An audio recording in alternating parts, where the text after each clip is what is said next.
This is CBC Vancouver News.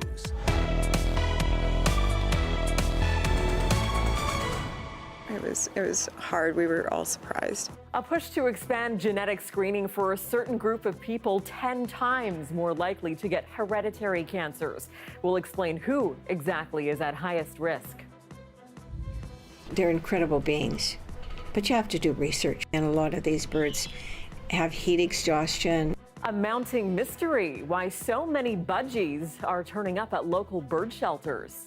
And it's the true Canadian break-in. Like, somebody breaks in and then tries to clean up their own mess. a guy walks into a bakery, breaks in, sweeps up his mess, takes some selfies, then walks off with $30 in cupcakes. We hear from the owner.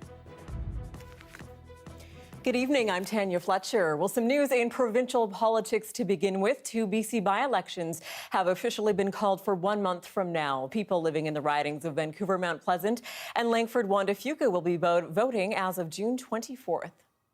These important communities in our province need representation in our legislature on all of the challenges and opportunities that they face to make sure that they have a strong voice in the legislature for the fall. It comes after the resignations of former Premier John Horgan and former Cabinet Minister Melanie Mark. Now, Mark formerly held Vancouver Mount Pleasant for the NDP and had been serving as tourism minister. But she announced her resignation 3 months ago, saying she faced racist and sexist abuse in her government role and that she wanted to spend more time with her family. And on the island, former Premier John Horgan gave up his seat in Langford-Wanda-Fuca earlier this year. He resigned in part due to health concerns after a second cancer diagnosis. All 3 major parties in BC have announced candidates for the vacant seats, and campaigning is already underway.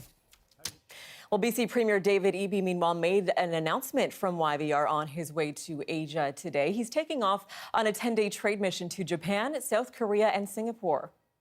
The federal government as a whole in Canada has really prioritized the Indo-Pacific region for increasing trade relationships. I will be the first premier from Canada to visit this area post-COVID, to start building those relationships, and I believe very strongly that British Columbia will benefit from being the first mover. It's all part of a strategy, he says, to diversify BC's trading partners amid global tensions. The province is already set to open trade offices in Vietnam, Taiwan, and Mexico. Eby says he will also aim to learn about other topics like homelessness and housing while on the trip. He's set to return to BC on June 7th. More than a year later, 2 people have now been charged in the killing of an Abbotsford man.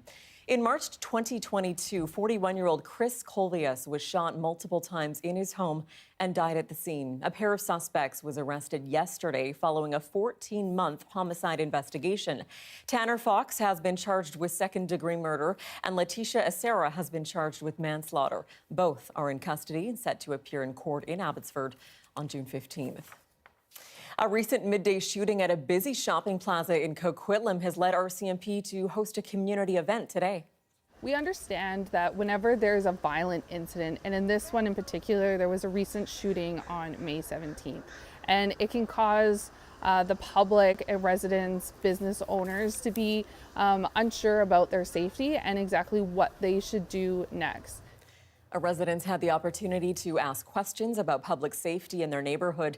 Mounties say they provided emotional support, education, and access to additional resources on site. Coquitlam RCMP recently created its own gang enforcement team to try to mitigate gang violence in that city.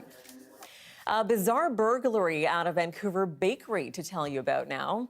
This is yesterday's CCTV footage from Sweet Somethings on Dunbar. Around 3 a.m., police say a man in his 20s loitered outside the bakery for about half an hour before kicking in the glass door and breaking in. He spent another half hour inside cleaning up the mess, sweeping up the broken glass, before taking some selfies on his phone. Then he apparently took a single box of cupcakes valued at about $30 before taking off. The owner of the bakery says they couldn't believe their eyes when they saw this security tape. And we go and we watch it, and, you know, it turned it from this like kind of not so great experience to some of the best laughs I've ever had. I mean, you know, you just can't make this stuff up.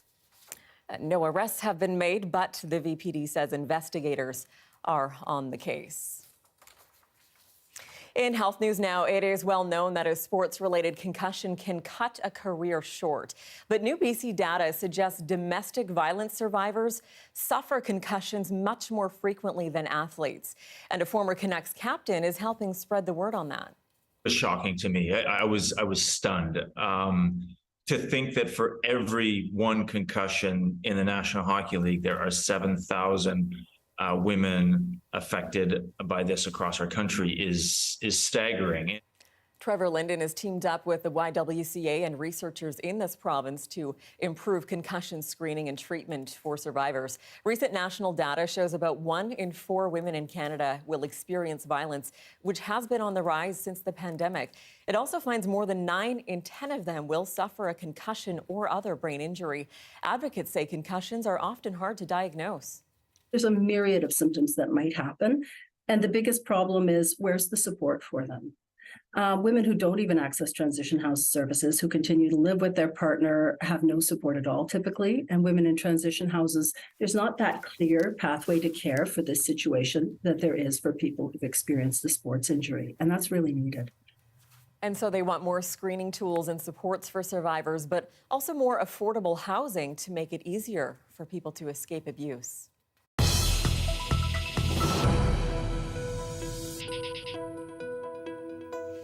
In other health news, Ashkenazi Jewish people are at a high risk of hereditary cancers, and a new initiative aims to expand genetic testing in BC. 1 in 40 people of that particular descent can carry genetic mutation that increases the risk of certain cancers.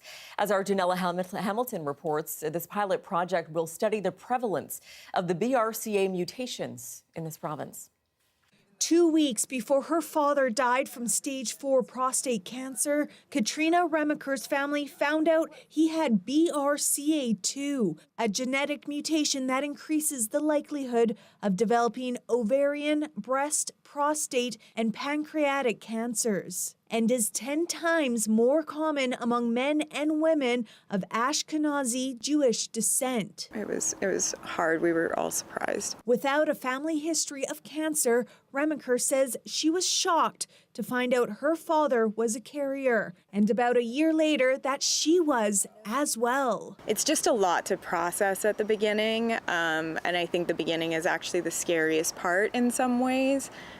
Once you learn more and know more and start down your journey, I think it gets better. Remaker was determined to reduce her risk, choosing to get a mastectomy to remove her breast tissue before the recommended age of 40. And in the coming years, she plans to remove her ovaries too. I think that's going to be a difficult day when it happens. With the goal of spreading awareness about the increased risk for men and women with Jewish ancestry, Remaker and her mother, Jane, founded the nonprofit BRCA in BC and are now teaming up with BC Cancer's Hereditary Cancer Program to expand free genetic testing regardless of family cancer history. Some of these cancers are potentially preventable, particularly in the context of if we were to find a hereditary gene that, and if one is at higher risk of ovarian cancer, for example, there are preventive measures.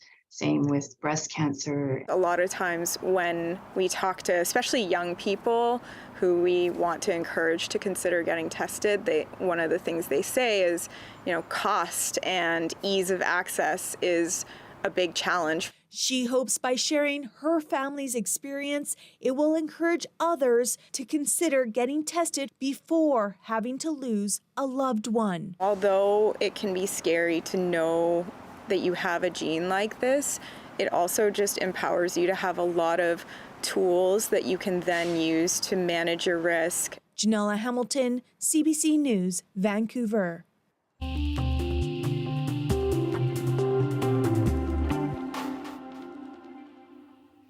It's no secret that eating healthy isn't cheap, and a new report by the BC CDC highlights just how challenging it can be financially.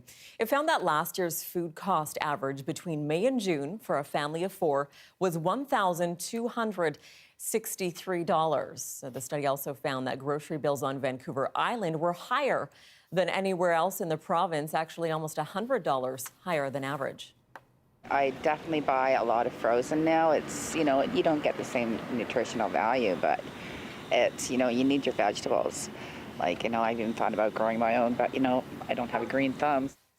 The report suggests that nutritious foods such as fresh vegetables, meat, and dairy are simply unaffordable to many BC families and those on low incomes. Cost of produce is definitely going up. Like, we've noticed it hit our bank account quite a bit more lately. So it's one of those things where, again, like, you're not splurging as much as you used to, that's for sure. Salaries have gone up, packaging costs have gone up, transportation costs. Don't forget about carbon pricing. That's adding to everything else. Experts warn high costs won't go away, but shoppers can expect a more stable pricing soon. They say shoppers should shop across different stores to find the best deal. Consider shopping at small specialty stores and, if possible, always try to grow your own food. Well, it's not something that usually gets lost and then found again, but this month there's been an influx of lost budgies in local bird rescue centers. As our Yasmin Gandam tells us, the ongoing warm weather is causing some to fly the coop.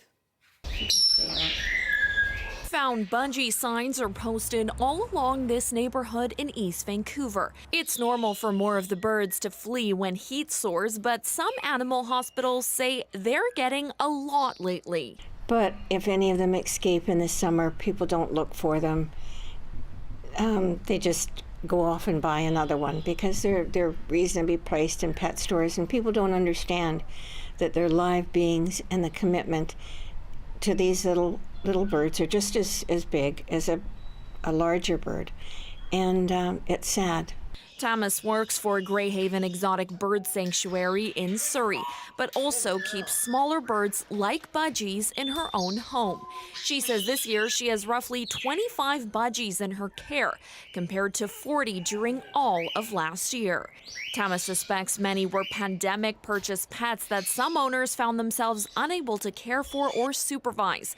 If you find one, experts say take it to a vet if it's injured. And a lot of these birds have heat exhaustion, and so they end up at a veterinarian clinic. And if you do find a bird, first thing to do is please take him to a veterinarian clinic or give us a call. In the past month, 13 found budgies have been posted in one Facebook group alone, BC Lost and Found Exotic Birds. The postings span the region from Maple Ridge to Vancouver, Delta, and Langley. So they're not, flying across the street to your neighbors and then going, oh shoot, my house is over there, I better fly over there. They're not familiar with it. The noises are scary, the visuals are scary. So for those who actually own birds, Robson advises bird owners to put screens on their windows and doors and consider having birds' wings trimmed. They're incredible beings, but you have to do research before you go out and have one in your life. She hopes people will be more aware of the risks of pets escaping and what to do if they are thinking of buying a budgie for their home. Yasmin Gandam, CBC News, Vancouver. If you're a parent, you know the safety advice is to buy a new car seat when you have a newborn. But that means there is a massive supply of used car seats, leading the BCAA to start up a pop-up recycling program. We stopped by the Surrey site earlier today. We're running a car seat recycling event to get old or expired seats out of circulation. Car seats do have expiry dates on them, on the label, or they're stamped on the car seat.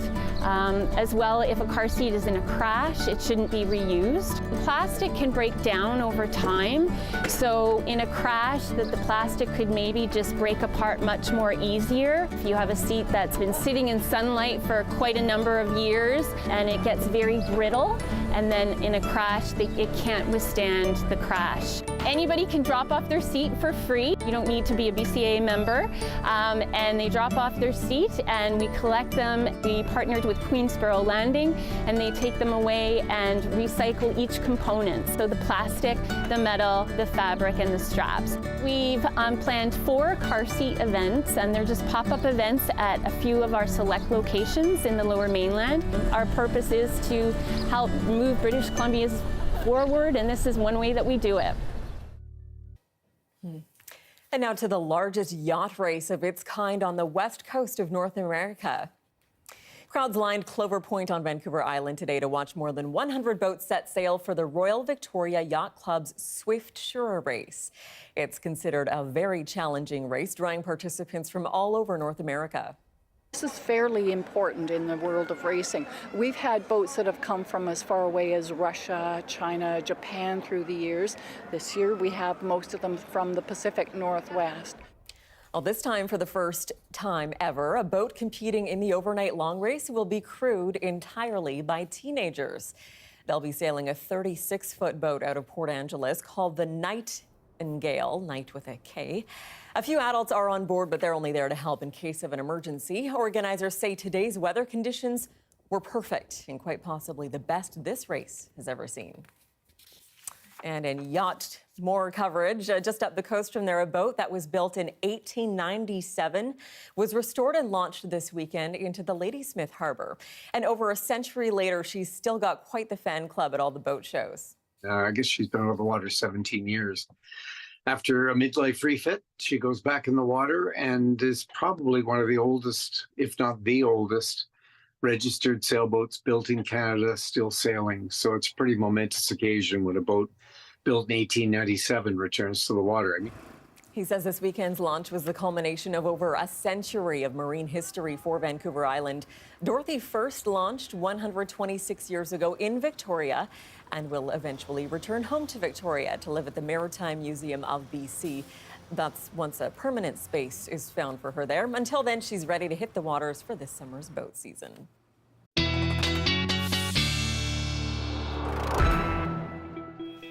And let's take a look at the forecast. We'll begin with a satellite radar. I want to show you just what an unstable air mass has been sweeping across most of the province. You can see pockets of precipitation. Most importantly, some pockets of lightning. Of course, that's danger for the wildfire season.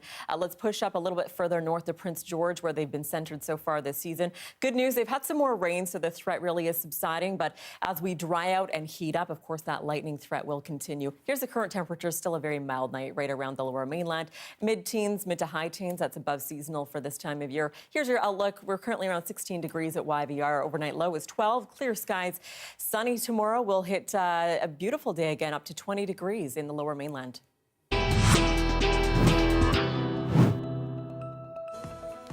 Up next, campaigning is in the home stretch for Alberta's provincial election. A CBC News poll shows the race remains competitive, especially in battleground Calgary. That story is next.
Welcome back. Campaigning is in the home stretch for Monday's provincial election in our province next door. It has been a tight race between Danielle Smith's United Conservative Party and former Premier Rachel Notley's New Democrats. Much of the focus for both parties in Alberta this weekend is Calgary, considered to be the real battleground. Notley held a big rally there today with NDP supporters, while the UCP, meanwhile, announced that 5 new mental health centres will be built in that city. A Janet Brown poll conducted for CBC News suggests that 52% of voters support the UCP. The NDP sits at 44%. That's province-wide. But looking at the regional breakdown, it suggests the NDP leads in Edmonton, and the UCP is polling strongly in rural Alberta. But as we mentioned, Calgary is considered the real battleground for this election. Polls show 49% of people supporting the UCP and 46% backing the NDP.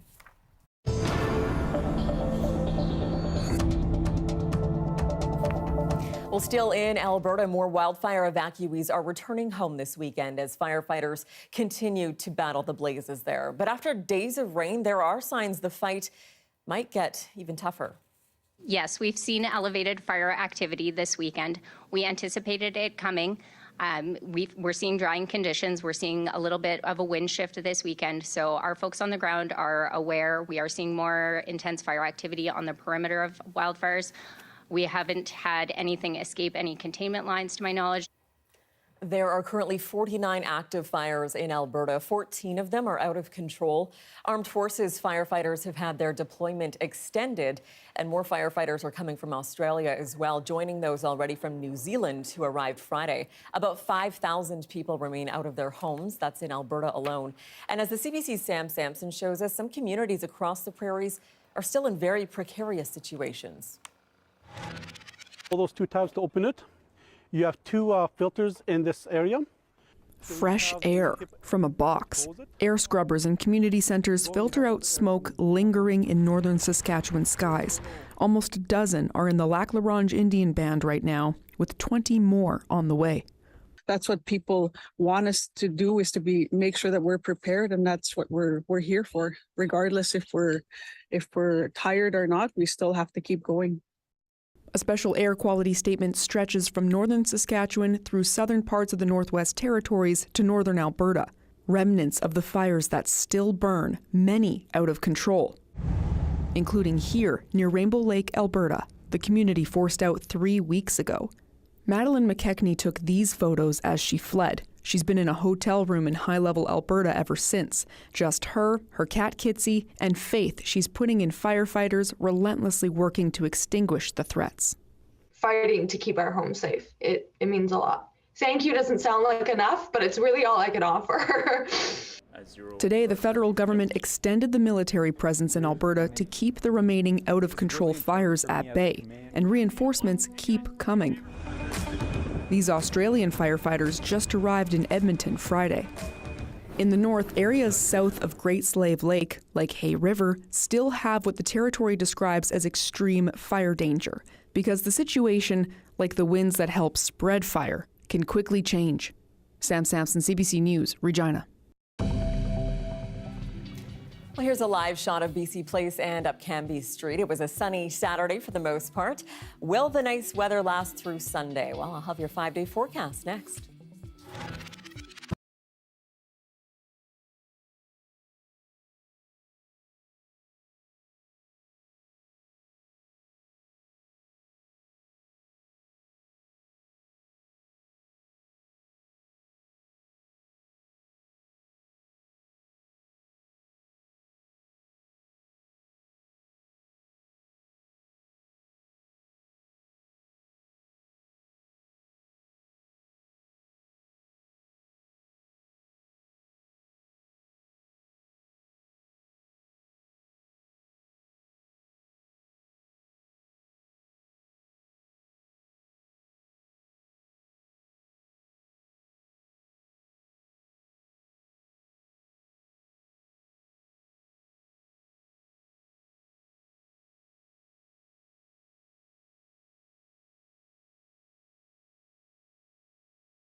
And let's take a look now at your full 5-day forecast. Again, starting with that satellite radar, just to give you a wider perspective of what's happening. You can see that low pressure system pushing in from mainly the north coast. So that's what's going to bring some rain along Haida Gwaii, Prince Rupert. But for the southern coast and much of southeastern BC as well, mainly dry conditions this week. We'll have a chance of precipitation here and there, but mainly just passing showers, nothing too serious in the way of rain. Here's a look at tomorrow's forecast. So low 20s, mid 20s, even high 20s for the southern interior there and in through the Kootenays, Cranbrook. Again, that's where we could see that chance of lightning as that other low pressure system pushes its way up through southern Alberta and over the Rockies. But overall, a very nice day, and this is what we can expect to continue for the next week. Here's the 5-day forecast for Metro Vancouver. Lots of sunshine. We're about 2-3 degrees above seasonal for this time of year, both for our daytime highs and our overnight lows. So we'll enjoy this very mild and warm weather while we can. And that is your late news for this Saturday. For news anytime, of course, you can always head to our website. We're at cbc.ca/BC. Your next local newscast is on CBC Radio 1 starting tomorrow morning at 6 o'clock. Thanks so much for joining us. Have a great night.